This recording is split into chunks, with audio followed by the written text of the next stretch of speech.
This is iFIBER 1 News. Here are today's top stories.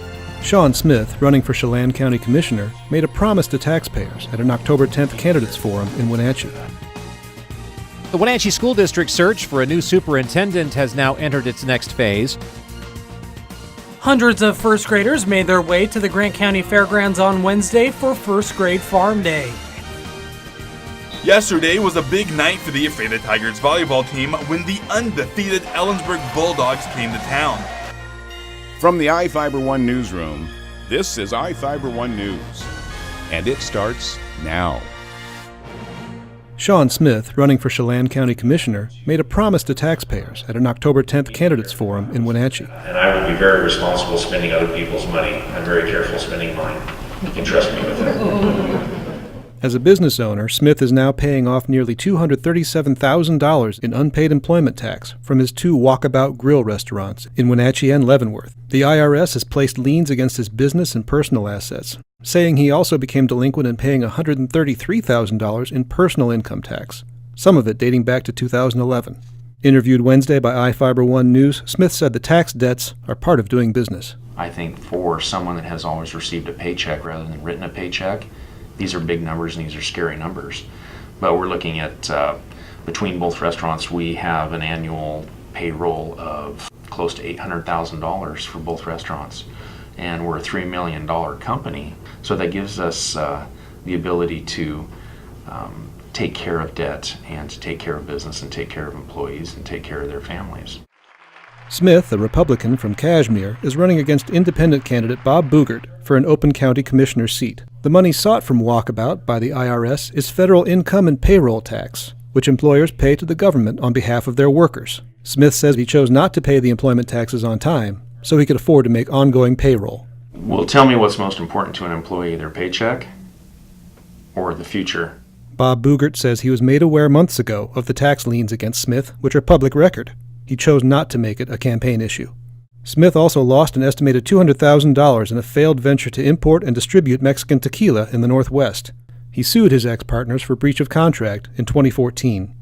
He says all these experiences will serve him as a county commissioner if he's elected. I'm going to bring to the board a small business perspective and say, these are the challenges that we have to overcome every day just to open the doors in the morning and provide for not only the customers but also for the employees as well. Chelan County general election ballots will be mailed out to voters this Friday. They must be returned by November 6th.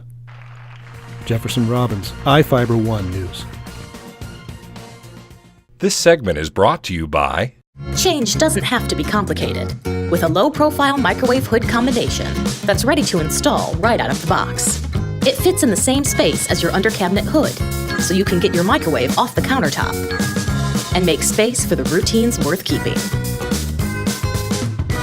The low-profile microwave hood combination from the #1 selling appliance brand in the USA. Whirlpool Appliances, now available at more furniture in Ephrata.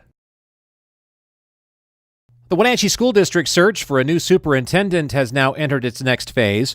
On October 9th, the district announced that it had retained the services of Illinois-based Hazard Young, Attia & Associates to assist in the process of identifying and hiring a new super.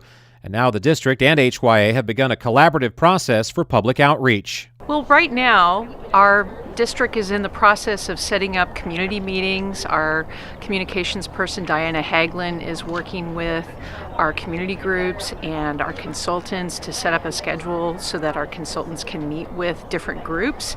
HYA and the district have already teamed up to plan a community forum where members of the public can offer their input to the search process next Tuesday, October 23rd at Wenatchee High School from 5:30 p.m. to 6:30 p.m. The district has also established an online survey at its website as well. Some within the community have also expressed a desire to know why the district would need to contract with a search firm in order to hire a new super. Given the size of our district and the beauty of our valley and the attraction that it'll have, I think, for many applicants, we just want to get the best person out there, and I think we will get some amazing applicants. So I think a national search with HYA, which is again a national firm, will give us some amazing applicants, and we're excited about that process. The Wenatchee School District's process to find a new superintendent began earlier this year, shortly after current super Brian Flonis announced his intent to retire in August of 2019. The Wenatchee School Board hopes to have a new superintendent hired by the spring of next year. This segment is brought to you by... Your taste buds bored? Well, then bring them to Jay's Teriyaki. Not only does Jay's have a variety of teriyaki dishes, they also offer mouth-watering salads and sides. Call Jay's 509-764-5155. Jay's Teriyaki, located at 123 East Broadway in Moses Lake, because it's all in the sauce. Hundreds of first graders made their way to the Grant County Fairgrounds on Wednesday for First Grade Farm Day.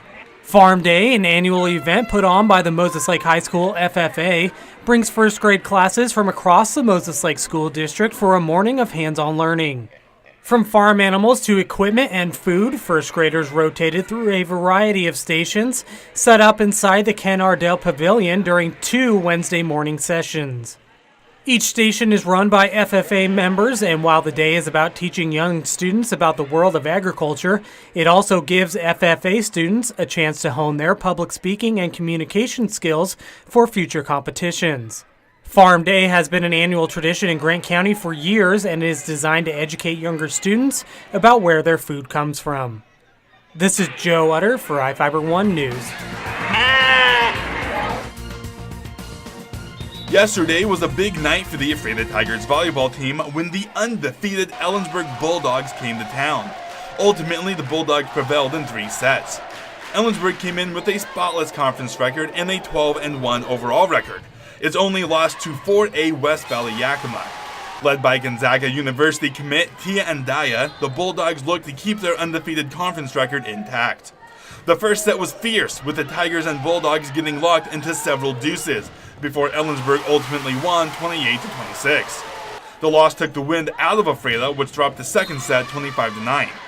The Tigers came storming back and battled hard through the third set, even leading for a good portion of it. The Bulldogs eventually came from behind to take the set 25-20. Ellensburg now clinches the number 1 seed in the conference no matter what happens next Tuesday with Sela. The Tigers are locked in a 3-way tie for second place with Prosser and Sela. Ephrata will look to solidify a higher seed when it travels to Sela this Thursday. I'm Am Chikoski for iFIBER 1 Sports. This is iFIBER 1 News. For more information on these stories and other news, visit us online at iFiber1.com or check us out on Facebook.